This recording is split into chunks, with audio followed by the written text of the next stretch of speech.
Thank you very much. Well, we're joined in the studio by Matthew Syed, the Times sports columnist. Goodness me, what will happen next? Well, I think it is the most graphic capitulation I have ever seen in sport. When you consider the enormity of the occasion, the amount of money that Brazil had invested in the stadiums, the amount of emotional investment of a football-mad people for a sport that they absolutely love. And it wasn't just the scoreline. It was the manner of the defeat. It was a psychological capitulation. There were passages in that first half where there was a complete abdication of technique, tactics and strategy. And I think that this will hurt for a very long time. I mean, Brazilians often interpret the world through sporting iconography in the way that we think of '66, not because of Harold Wilson winning a general election, but because of our World Cup triumph. 2014 will always be remembered in Brazil for probably a moment of the most graphic humiliation. And do you think it will change the way that the rest of the world looks at the World Cup, in fact? I mean, for Brazil, it's such a huge event, big pressure on them to do well. Will it change all that? I don't think it will change the way we think of the World Cup. I mean, I think it's part of the rich and vivid tapestry of sport. You get these dramatic results, you get these very interesting narratives. So I don't think it'll change the World Cup, but I think it may change the way Brazil thinks of itself. I mean, perhaps wrongly, often football is held up by football-mad nations as a barometer of the self-esteem of the nation.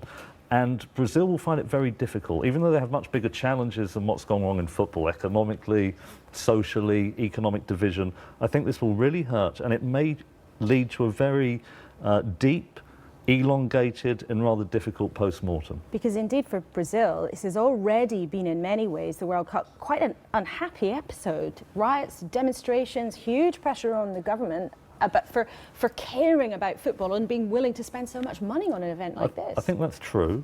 I think since it started, however, it has been a real carnival. I mean, a lot of people who are there have been struck by the adoration that there is for football, and they've been terrific hosts. I think there's been less affection for the Brazilian team, who haven't played the beautiful game. They've been rather cynical, rather aggressive, and I don't think people will mourn the disappearance of that particular team. But I think a lot of us, and I really felt this watching on the box at home, I felt terribly sorry for the people who wanted it so much.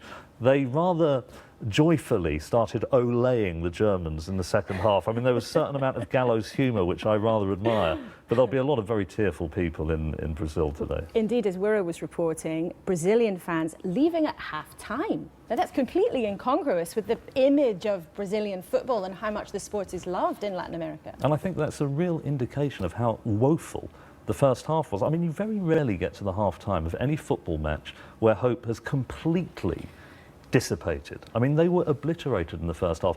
There was a very unusual sense in the second half that the Germans were somewhat apologetic. Sorry for beating them so badly.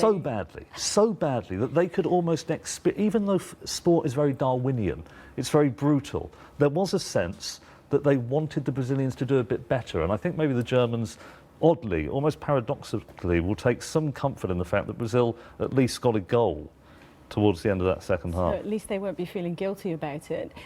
This will be poured over for many days, of course, by commentators in the papers. But in your view, having watched the match tonight, what was it that actually went so badly wrong? Every now and again, there is what is sometimes called in sport a psychological contagion. You get it in batting collapses. 1, 2, 3 wickets go down, and then the fourth person who comes in is already in a state of panic before they face the first ball.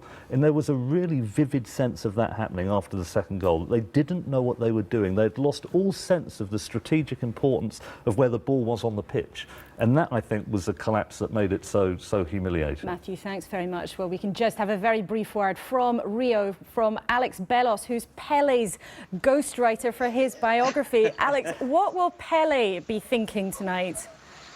What will Pele be thinking? Well, he will be devastated, like all of Brazil is.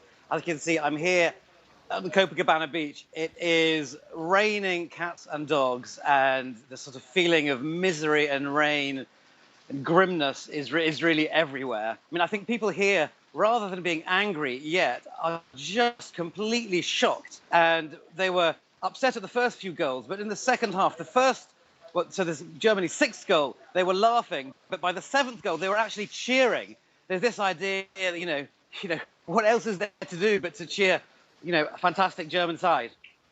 And Alex, briefly, what do you think the response will be from the Brazilians in the coming days in terms of their football team? How will they put things back together? Well, there's going to have to be, some grassroots change. But essentially what's happened here today is this feeling that the nation, which was the nation of the beautiful game, that this is dead. I've been just asking a few people on the street and saying, what are you feeling? They're just saying, it's gone, it's gone. This magic that this country used to have has just gone. And that is the feeling. So football here is more than just a game of sports. People will be thinking, as a nation, we're somehow defeated, somehow in what we are, what we're trying to do. And that is what's going to be tough. Brazilians tend to remember the defeats more than the victory. And this defeat today will be remembered for decades.